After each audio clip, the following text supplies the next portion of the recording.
Dear students, today we are on the second module of the same concept about layered approach to internet softwares. So in the last module, here we ended up that we have 4 hierarchies or layers in computer science or computer system to when different softwares over the network communicate with each other. And first one was application, then transport, network and link layer.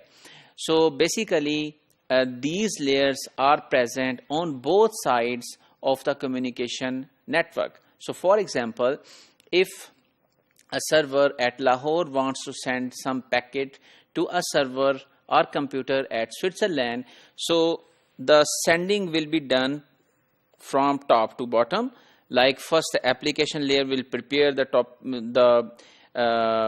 basically data, and then it will hand it over to the transport layer, which will further give this packet to the network and link layer, and at the receiving end the packets or data will be received by link layer, and it will give it back to network and then transport and then application layer.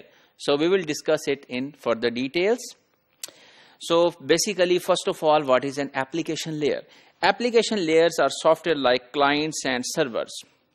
So whatever the softwares are installed on as an application on both computers are studied at application layer. And those are not only the applications, those could be some utility packages like FTP, remote login. So all of such softwares are also studied at application layer. And then this application layer uses transport layer as you used shipping company to transport your data further to the network layer. And correct addressing using the name servers is also the responsibility of application layer. And then is the transport layer. So transport layer receives messages from application layer.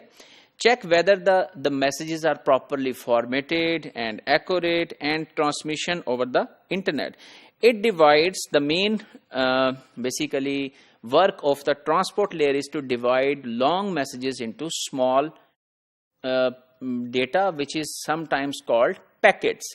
So for example, if there is a long data of 1000 bytes, so those could be converted into 100 bytes data set, and each one will be called a packet, and it will assign the sequence number to the packets as well, that this is the first packet and this is the second packet, this is the third packet, and so on.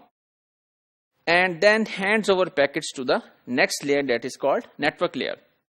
So the network layer decides the direction to which the packet should move, and network layer work very closely with the link layer. Link layer transfer packets from one computer or one software to another computer. However, that packet should follow which path will be basically supervised by the network layer, and the link layer will be transmitting all of the packets. So let's have a scenario that how this will happen actually. So the application layer prepare messages and provide destination addresses, that where it should be sent. Transport layer chops messages into small packets, and those packets are given to the network layer that assign intermediate address to each packet. So network layer basically sees that your packet should be given or should be transported to the next which kind of router. So actually the routers contain the core part that is made by the network layer and the link layer.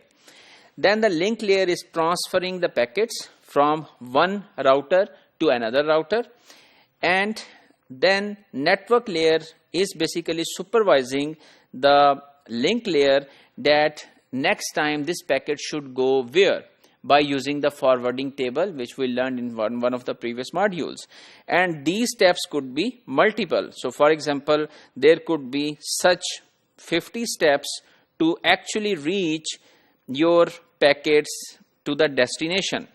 And then network layer decides that, oh, this packet has been received to the destination router.